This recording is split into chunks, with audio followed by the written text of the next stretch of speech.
తో పెళ్లి ఎపిసోడ్ 16 సిరి కొత్త లుక్ రాఘవైతే ఒక్కసారిగా షాక్ అవుతాడు. సాయంత్రం పొలం నుండి రాఘవ ఇంటికి వచ్చేసరికి ఇల్లు నిశ్శబ్దంగా ఉంది. ఎప్పటిలా మధు, వేణు ఎవరూ కనిపించలేదు. రాఘవ బయట చెప్పులు విప్పి లోపలికి అడుగు పెట్టాడు. అప్పుడే గది తలుపు తెరుచుకుని సిరి బయటకు వచ్చింది. ఇన్ని రోజులుగా రాఘవ సిరిని ఎక్కువగా పంజాబీ డ్రెస్లోనే చూస్తున్నాడు. కానీ ఆ రోజు మాత్రం ఆమె నైట్ డ్రెస్లో కనిపించడంతో రాఘవ ఒక్కసారిగా ఆగిపోయాడు. సిరిని చూసి రాఘవకు మొదట షాక్ అయింది. వెంటనే చుట్టూ చూసుకున్నాడు. హాల్లో మధు లేడు, వేణు లేడు, ఎవరూ లేరని గమనించిన తర్వాత మళ్ళీ సిరి వైపు చూశాడు. రాఘవ ముఖంలో చిన్న చిరుకోపం కనిపించింది. అది చూసిన సిరికి ఏం జరిగిందో అర్థం కాలేదు. ఏమైంది అలా చూస్తున్నారు అని అడిగింది. రాఘవ వెంటనే సమాధానం చెప్పకుండా ఏమీ లేదు అన్నాడు. సిరి అతని ముఖం చూసి ఏమీ లేదంటే అలా ఎందుకు చూస్తున్నారు, నా డ్రెస్ బాగోలేదా అని అడిగింది. డ్రెస్ బాగోలేదని కాదు అని రాఘవ మొదలుపెట్టి మళ్ళీ ఆగిపోయాడు. సిరి అయోమయంగా మరి ఏంటి అని అడిగింది. రాఘవ ఏం చెప్పాలో తెలియక ఇంట్లో బట్టలు లేవా ఏంటి, ఉన్న వాటిలో ఇదే వేసుకోవాలా అని అన్నాడు. సిరి అతని మాట విని మరింత ఆశ్చర్యపోయింది. అదేంటి, ఇంట్లో ఎవరు లేరుగా, అందుకే వేసుకున్నాను. చాలా రోజుల తర్వాత ఈ డ్రెస్ బయటికి తీశాను అంది. అప్పుడే రాఘవకు ఆమె ఉద్దేశం అర్థమైంది. అతను కొంచెం నెమ్మదిగా మాట్లాడడం మొదలుపెట్టాడు. నువ్వెందుకు వేసుకున్నావో నాకు అర్థమైంది. కానీ ఒక విషయం నువ్వు కూడా అర్థం చేసుకోవాలి. నేను ఈ ఊరికి సర్పంచ్ని. నా దగ్గరికి రోజు ఎవరో ఒకరు వస్తూనే ఉంటారు. రైతులు, ఊరి వాళ్ళు, ఏదో ఒక పని మీద వచ్చేవాళ్ళు. ఎప్పుడు ఎవరు వస్తారో మనకే తెలీదు. సిరి మౌనంగా అతని మాట వింటోంది. రాఘవ కొనసాగిస్తూ, మన ఇద్దరం ఇంట్లో ఉన్నప్పుడు నువ్వు ఎలా ఉన్నా నాకు ఎలాంటి సమస్య లేదు, అభ్యంతరం లేదు. కానీ ఎవరైనా బయట నుండి వచ్చినప్పుడు మనం ఇంట్లో కూడా కాస్త పద్ధతిగా ఉండడం మంచిది. నేను చెప్పేది నీ మీద కోపంతో కాదు, తర్వాత నువ్వే ఇబ్బంది పడకూడదని చెప్తున్నాను. సిరి వెంటనే సరే నాకు అర్థమైంది, ఇంకెప్పుడు ఇలా చేయను అని చెప్పి లోపలికి వెళ్ళడానికి తిరిగింది. రాఘవ ఆమె చేతిని మెల్లగా పట్టుకున్నాడు. అంత తొందరగా వెళ్లాల్సిన అవసరం లేదు అని సిరి అతని వైపు చూసింది. రాఘవ చిన్నగా నవ్వుతూ, నువ్వు తప్పు చేశావని నేను చెప్పటం లేదు. నిజం చెప్పాలంటే మన ఇద్దరం మాత్రం ఉన్నప్పుడు నువ్వు ఎలా ఉన్నా నాకు ఇబ్బంది లేదు. నేను ఎప్పుడూ వద్దనను. కానీ మన ఇంటికి ఎవరైనా వచ్చేసిన అవకాశం ఉంటుంది కదా, ఈ ఒక్క విషయం నువ్వు చూసుకుంటే చాలు. సిరి కూడా చిన్నగా నవ్వింది. సరేలేండి, నాకు అర్థమైంది. అంతగా చెప్పాల్సిన అవసరం లేదు. ఏదో చాలా రోజుల తర్వాత వేసుకున్నాను. రాఘవ నవ్వుతూ, అదే ముందే చెప్పి ఉంటే నేను ఇంత పెద్ద క్లాస్ తీసుకునేవాడిని కాదు. సిరి వెంటనే క్లాస్ తీసింది. ఎవరో నాకు బాగా తెలుసు అంటూ నవ్వింది. రాఘవ కూడా నవ్వాడు. ఇద్దరి మధ్య చిన్న అపార్థం కూడా నవ్వుతూనే అయిపోయింది. సిరి లోపలికి వెళ్ళి డ్రెస్ మార్చుకోవడానికి వెళ్ళింది. రాఘవ మాత్రం హాల్లోనే కూర్చొని తనలో తాను నవ్వుకున్నాడు. భార్యాభర్తల మధ్య ప్రేమ అంటే పెద్ద పెద్ద మాటలు మాత్రమే కాదు, ఇలాంటి చిన్న చిన్న అపార్థాలను కూడా ఒకరినొకరు అర్థం చేసుకుంటూ సరి చేసుకోవడమే.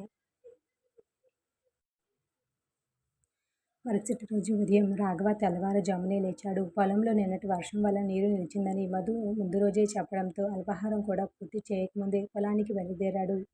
సిరి కూడా అతనితో రావాలని అనుకుంది. కానీ రాఘవ పొలంలో పని ఉంటుంది, నువ్వు వచ్చి ఏం చేస్తావో అని అడిగాడు. సిరి నవ్వుతూ, అది అక్కడికి వెళ్ళాకే తెలుస్తుంది కదా అని చెప్పింది. రాఘవకు ఆమె మాట నచ్చినా ఆమె బయట మాత్రం సరే వస్తే రా అన్నాడు. పొలానికి వెళ్ళేసరికి మధు, ఇద్దరు కూలీలు కాలువ దగ్గర నీటిని బయటకు పంపుతున్నారు. రాఘవ కూడా వాళ్ళతో కలిసి మట్టిని తొలగించడం మొదలుపెట్టాడు. కొద్దిసేపటికి సిరి అక్కడికి వచ్చింది. ఆమెను చూసిన మధు నవ్వుతూ, వదినా, ఈరోజు నిజంగానే పొలంలో పని చేయడానికి వచ్చారా అని అడిగాడు. సిరి, ఎందుకు, నేను పని చేయలేనని అనుకుంటున్నావా అడిగింది. మధు వెంటనే, అలా కాదు, రాఘవ దగ్గర నుండి ఈరోజు వ్యవసాయం నేర్చుకోవడానికి వచ్చారని అనుకున్నా అన్నాడు.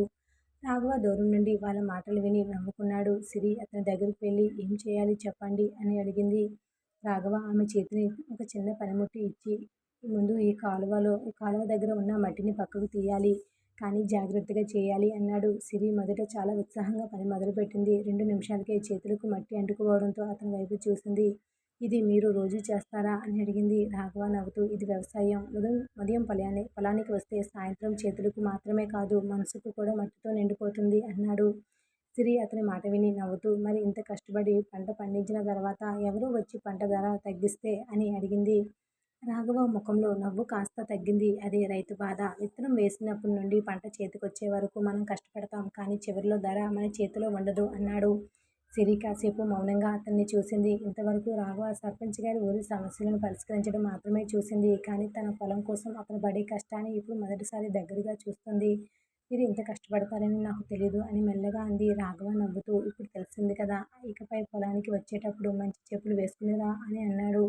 అప్పుడే సిరి జారిపోయి మట్టిలో కాలు పెట్టింది. రాఘవ వెంటనే ఆమె చేతిని పట్టుకుని నిలబెట్టాడు. సిరి నవ్వుతూ, చూసారా, మీ వ్యవసాయం నన్ను మొదటి రోజే ఓడించింది అంది. రాఘవ ఓడిపోలేదు. పొలానికి పరిచయం అవుతున్నావు అన్నాడు మధు పక్క నుండి. ఇద్దరు మాట్లాడుకుంటూ ఉంటే ఈ కాలువ ఎప్పుడు పూర్తవుతుందో దేవుడికే తెలుసు అని సరదాగా అన్నాడు సిరి. వెంటనే మధు, నువ్వు నీ పని చూసుకో, మేము మా పని చూసుకుంటాం అంది.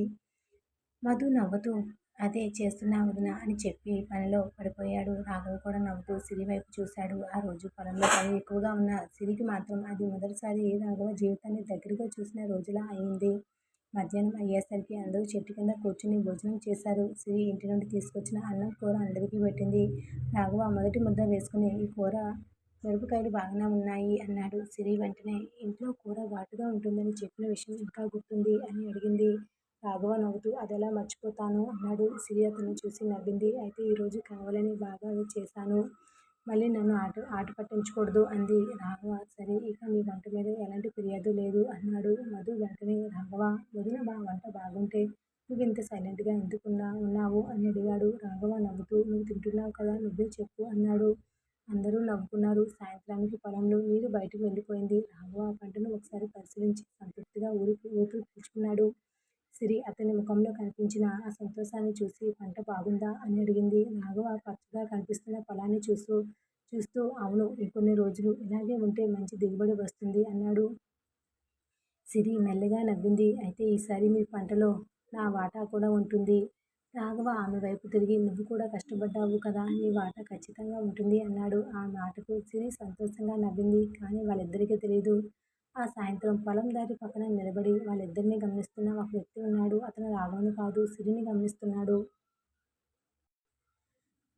సాయంత్రం పొలం నుండి రాఘవ, సిరి ఇంటికి బయలుదేరారు. దారిలో సిరి పొలంలో చేసిన పని గురించి మధు చెప్పిన మాటలు గుర్తు చేసుకుని నవ్వుతుంటే రాఘవ కూడా ఆమెను ఆట పట్టిస్తూ మాట్లాడుతున్నాడు. ఇద్దరూ అలా మాట్లాడుకుంటూ ముందుకు వెళ్తుండగా పొలం చివర ఉన్న పాత మర్రి చెట్టు దగ్గర ఒక మనిషి నిలబడి వాళ్ళిద్దరిని గమనిస్తున్నాడు. అతను ఊరి మనిషిలా కనిపించటం లేదు. చేతిలో బైక్ తాళాలు ఉన్నాయి. రాఘవ, సిరి అతని వైపు వస్తున్నారని గమనించగానే బైక్ స్టార్ట్ చేయలేదు. వాళ్ళ దగ్గరగా వెళ్ళే వరకు అక్కడే నిలబడ్డాడు. సిరి అతని వైపు ఒకసారి చూసింది. ఆ మనిషి మాత్రం ఆమెనే చూస్తూ ఉన్నాడు. రాఘవకు అది గమనించబడలేదు. సిరి మాత్రం ఆ చూపు ఎందుకో తనకు అసౌకర్యంగా అనిపించడంతో రాఘవకు దగ్గరగా నడిచింది. కొద్ది దూరం వెళ్ళిన తర్వాత వెనక్కి తిరిగి చూసింది. అప్పటికే ఆ మనిషి బైక్ మీద కూర్చున్నాడు. కానీ ఇంకా వాళ్ళ వైపే చూస్తూ ఉన్నాడు. సిరి మెల్లగా రాఘవన్ అడిగింది, అతనెవరో మీకు తెలుసా? రాఘవ వెనక్కి తిరిగి చూశాడు. బైక్ అప్పటికే దూరంగా వెళ్తోంది. లేదు, మన ఊరిలా కనిపించడం లేదు అన్నాడు. సిరి మాత్రం ఏమీ మాట్లాడలేదు. అదే సమయంలో ఆ వ్యక్తి ఆ ఊరి చివర ఉన్న పాత రైస్ మిల్ దగ్గర బైక్ ఆపాడు. అక్కడ ముందే మరొక వ్యక్తి అతని కోసం ఎదురు చూస్తూ ఉన్నాడు. చూసావా అని అడిగాడు. అతను తల ఊపుతూ చూశాను అన్నాడు. రాఘవను. అతను కాసేపు ఆలోచించి రాఘవను మాత్రమే కాదు, అతని భార్యను కూడా చూశాను అన్నాడు. మరొక వ్యక్తి ఆశ్చర్యంగా అతని వైపు చూశాడు. సిరి గురించే మాట్లాడుతున్నావా? అతను చిరునవ్వు నవ్వాడు. అవును, మనం అనుకున్న దానికంటే పరిస్థితి కొంచెం వేగంగా ఉంది. మరిప్పుడు ఏం చేయాలి? అతను వెంటనే సమాధానం చెప్పలేదు. బైక్ మీద నుండి దిగుతూ ఇప్పుడు ఏం చేయకూడదు, ముందు వాళ్ళ గురించి పూర్తిగా తెలుసుకోవాలి అన్నాడు. రాఘవ గురించా? కాదు. అతను కాసేపు ఆగి సిరి గురించి అని చెప్పాడు. ఇంటికి చేరుకున్న తర్వాత సిరికి మాత్రం ఆ వ్యక్తి గురించి ఆలోచిస్తుంది. రాఘవ బైక్ పార్క్ చేసి లోపలికి వెళ్ళిన తర్వాత కూడా ఆమె గుమ్మం దగ్గర నిలబడి ఉంది. రాఘవ గమనించి ఏమైంది, ఇంకా ఆలోచిస్తున్నావు అడిగాడు. సిరి లోపలికి వచ్చి పొలం దగ్గర ఉన్న వ్యక్తి ఎవరో నాకు తెలియదు, కానీ అతని చూపు నాకు నచ్చలేదు అంది. రాఘవ వెంటనే సీరియస్ అయ్యాడు. నువ్వు ఇంతవరకు ముందు ఎక్కడైనా అతన్ని చూసినట్టు అనిపించిందా? సిరి కాసేపు ఆలోచించి లేదు, కానీ అతను నన్నే చూస్తున్నట్టు అనిపించింది అంది. రాఘవ ఆమె మాటలను తేలికగా తీసుకోలేదు. సరే, ఇక నుండి నువ్వు ఒంటరిగా బయటకు వెళ్ళేటప్పుడు కొంచెం జాగ్రత్తగా ఉండు. అతను మళ్ళీ కనిపిస్తే వెంటనే నాకు చెప్పు అన్నాడు. సిరి తల ఊపింది. కానీ మీరు అనవసరంగా గొడవ పెట్టుకోకండి అంది. రాఘవ నవ్వుతూ అది నీకు ఇప్పటికీ గుర్తుందా అని అడిగింది. సిరి కూడా నవ్వింది. మర్చిపోలేను. రాఘవ ఆమె వైపు చూసి అయితే నువ్వు కూడా నేను చెప్పింది మర్చిపోకు అన్నాడు. సిరి తల ఊపింది. కానీ రాఘవకు తెలియని విషయం ఒకటుంది. ఆ అపరిచితుడు యాదృచ్ఛికంగా సిరిని చూడలేదు. అతని సిరి గురించి ముందే తెలుసు. సిరితో అతనికున్న సంబంధం ఏమిటో ఇప్పుడే బయటపడదు. మరుసటి రోజు ఉదయం రాఘవ సాధారణం కంటే కొంచెం ముందుగానే లేచాడు. సిరి మాత్రం నిన్న సాయంత్రం జరిగిన విషయం గురించి ఇంకా ఆలోచిస్తూనే ఉంది. రాఘవ బయటకు వెళ్ళడానికి సిద్ధమవుతుండగా సిరి అతని టిఫిన్ పెట్టి నిన్న పొలం దగ్గర కనిపించిన మనిషి విషయం మర్చిపోలేదుగా అని అడిగింది. రాఘవ కాసేపు ఆలోచించి మర్చిపోలేదు, కానీ అతను ఎవరో తెలియకుండా అనుమానం పెట్టుకోవడం కూడా మంచిది కాదు. ఈ రోజు పొలానికి వెళ్ళినప్పుడు అక్కడ వాళ్ళని అడిగి చూస్తాను అన్నాడు. సిరి తల ఊపి సరే కానీ ఏదైనా తెలిసినా వెంటనే నాకు చెప్పండి అంది. రాఘవ పొలానికి చేరుకునేసరికి మధు అప్పటికే అక్కడే ఉన్నాడు. రాఘవ నిన్న సాయంత్రం జరిగిన విషయం మధుకు చెప్పాడు. మధు కాసేపు ఆలోచించి నిన్న నేను కూడా దూరంగా ఒక బైక్ చూశాను కానీ ఎవరూ పట్టించుకోలేదు అన్నాడు. రాఘవ వెంటనే బైక్ ఎలా ఉంది అడిగాడు.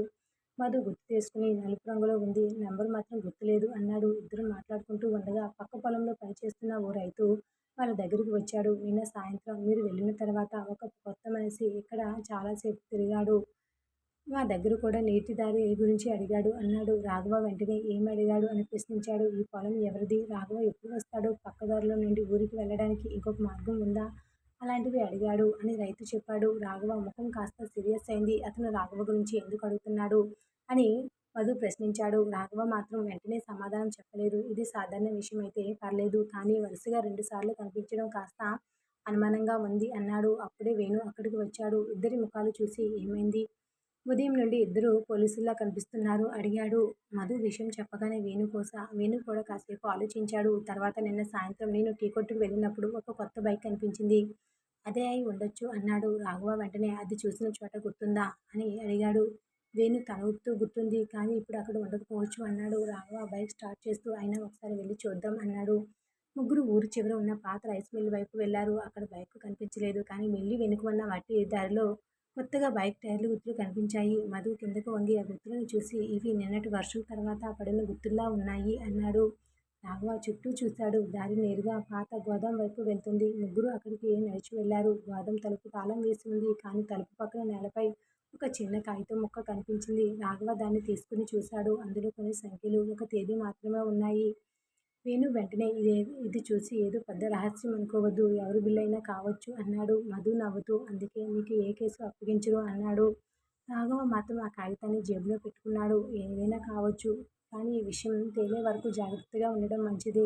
ఇక అదే సమయంలో ఊరికి కొంచెం దూరంలో ఉన్న ఒక చిన్న హోటల్లో నిన్న సిరిని గమనించిన ఆ వ్యక్తి కూర్చున్నాడు. అతని ముందు ఒక పాత ఫోన్ ఉంది. ఫోన్లో సిరి ఫోటో కనిపిస్తుంది. అతని ఫోటోను చూస్తూ కాసేపు మౌనంగా ఉండిపోయాడు. అప్పుడే అతనికి ఫోన్ వచ్చింది. ఏం తెలిసింది అని అతని వ్యక్తి అడిగాడు.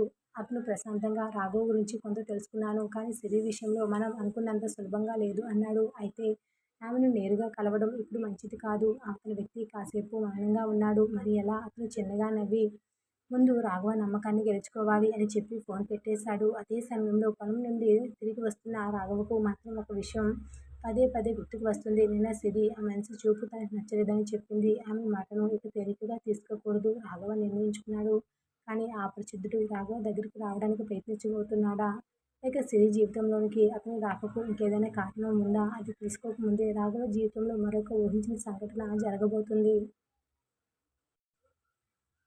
మరుసటి రోజు ఉదయం రాఘవ నిన్నటి అపరిచితుడి విషయం గుర్తొచ్చినా తన పనులను ఆపేయాలని అనుకోలేదు. ఉదయాన్నే పొలానికి వెళ్ళి పంటను చూసుకోవాలి. తర్వాత పంచాయతీ కార్యాలయంలో కొన్ని పనులు ఉన్నాయి. సిరి మాత్రం అతని వెంట పొలానికి రావాలని ముందే నిర్ణయించుకుంది.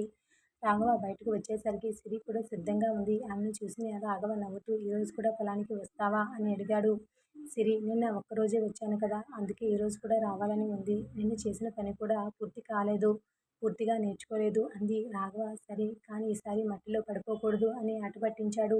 సిరి వెంటనే నన్ను చూసి నవ్వకుండా పని నేర్పిస్తే పడిపోను అంది. పొలానికి వెళ్ళేసరికి అక్కడ పనిచేస్తున్న కూలీల్లో ఒకరు రాఘవను పిలిచాడు. అన్న ఈసారి పంట బాగా కనిపిస్తుంది. ఇంకో 2 వారాలు జాగ్రత్తగా చూసుకుంటే మంచి దిగుబడి వస్తుంది అన్నాడు. రాఘవ పంటను చూస్తూ సంతోషంగా అదే మన కష్ట ఫలితం. ఈసారి పంట బాగా వస్తే అందరికీ మంచిదే అన్నాడు. సిరి పక్కనే నిలబడి మాటలు వింటోంది. రాఘవ తన పొలం గురించి మాట్లాడుతున్నప్పుడు అతని ముఖంలో కనిపించే సంతోషం ఆమెకు కొత్తగా అనిపించింది.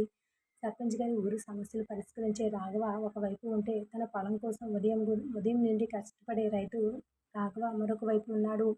మధ్యాహ్నానికి సూర్యుడు బాగా మండిపోయాడు. రాఘవ చెమటతో తడిసిపోయి చెట్టు కింద కూర్చున్నాడు. సిరి వెంటనే అతనికి నీళ్లు అందించింది. ఇంత ఎండలో రాఘవ కూడా మీరు ఇలా పనిచేస్తారా అడిగింది. రాఘవ నీళ్లు తాగుతూ వ్యవసాయం అంటే ఇలాగే ఉంటుంది. పంట బాగుంటే ఈ కష్టం అంతా మర్చిపోతాం అన్నాడు. సిరి అతని పక్కనే కూర్చుని అయితే ఇక నుండి మీకు నేను కూడా సహాయం చేస్తాను అంది. రాఘవ నవ్వుతూ నువ్వు సహాయం చేయాలంటే ముందుగా ఈ ఎండను భరించడం నేర్చుకోవాలి అన్నాడు. సిరి వెంటనే మీతో ఉంటే ఎంత ఎండైనా భరిస్తాను చెప్పేసింది. ఆ మాట చెప్పిన వెంటనే తనే సిగ్గుపడి పక్కకు చూసింది. రాఘవ మాత్రం ఆమె వైపు చూస్తూ చిరునవ్వు నవ్వాడు. నువ్వు ఇలాంటి మాటలు చెబుతుంటే నాకు పొలం మీద ఉన్న కష్టం కూడా తక్కువగా అనిపిస్తుంది అన్నాడు. సిరి ఏమీ మాట్లాడకుండా నవ్వింది. అంతలో మధు అక్కడికి వచ్చాడు. ఏమిటి రాఘవ, పొలం పని జరుగుతుందా లేక ప్రేమ సభ జరుగుతుందా అని ఆట పట్టించాడు. సిరి వెంటనే లేచి మధు నీకు పని ఉంటే చూసుకో అంది. మధు నవ్వుతూ సరే వదినా, నేను వెళ్ళిపోతాను, మీ వ్యవసాయానికి అడ్డం రావడం ఎందుకని అంటూ అక్కడి నుండి వెళ్ళిపోయాడు. రాఘవ సిరి వైపు చూసి నవ్వాడు. మధుని కూడా నువ్వు భయపెట్టడం మొదలుపెట్టావు సిరి.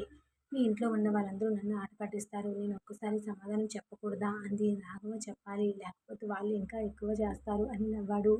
సాయంత్రం తిరిగి వచ్చేసరికి సిరి చాలా అలసిపోయింది. రాఘవ మాత్రం ఆమె కోసం నీళ్లు తీసుకొచ్చి మొదట ఇది తాగు, ఈరోజు నాతో పాటు చాలా పని చేశావు అన్నాడు. సిరి ఆ గ్లాస్ తీసుకుంటూ మీ మీ పొలంలో పనిచేయడం ఎంత కష్టమని నాకు ముందే తెలిసి ఉంటే మొదటి రోజే వచ్చేదాన్ని కాదు అని సరదాగా అంది. రాఘవ నవ్వుతూ అయినా కూడా వస్తావా అని సిరి అతని వైపు చూసి మీరు ఉంటే వస్తాను అంది. రాఘవ ఒక్క క్షణం మౌనంగా ఆమె వైపు చూశాడు. నేను ఉంటాను అని మెల్లగా అన్నాడు. సిరి ఆ మాట విని మనసులో చాలాసేపు నిలిచిపోయింది. అదే రాత్రి రాఘవ ఇంటి బయట కూర్చుని ఉన్నాడు. సిరి అతనికి టీ తీసుకొచ్చి పక్కనే కూర్చుంది. కొద్దిసేపు ఇద్దరు ఏమీ మాట్లాడలేదు. తర్వాత సిరి మెల్లగా అడిగింది, నిన్న ఆ మనిషి గురించి ఏమైనా ఆలోచిస్తున్నారా? రాఘవ ఆమె వైపు తిరిగి కొంచెం, కానీ నువ్వు భయపడాల్సిన అవసరం లేదు, ఏదైనా సమస్య వస్తే ముందు నాకు తెలుస్తుంది అన్నాడు. సిరి మీరు నాకు చెప్పకుండా ఏదైనా చేయకండి అంది. రాఘవ నవ్వుతూ అయితే ఒక మాట ఇస్తాను, నీకు సంబంధించిన విషయం ఏదైనా ఉంటే నీతో మాట్లాడకుండా ఏ నిర్ణయం తీసుకోను అన్నాడు. సిరి అతని వైపు చూసి చిరునవ్వు నవ్వింది. అంతే, నాకు కావాలి అని చెప్పి మెల్లగా చెప్పింది. రాఘవ ఆమె చేతిని మెల్లగా పట్టుకున్నాడు. నువ్వు నాతో ఉంటే నాకు ఇంకేం కావాలి?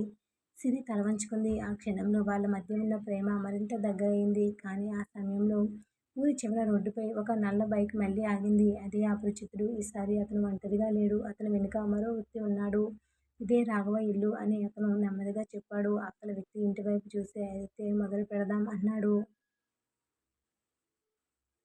వాళ్ళు ఏం చేయబోతున్నారు? అసలు రాఘవ ఇంటి దగ్గరికి ఎందుకు వచ్చారు? సిరితో ఉన్న వాళ్ళకి సంబంధం ఏమిటి? వచ్చే ఎపిసోడ్ మిస్ కాకండి. ఎదురు ఎపిసోడ్ లైక్ ద వీడియో.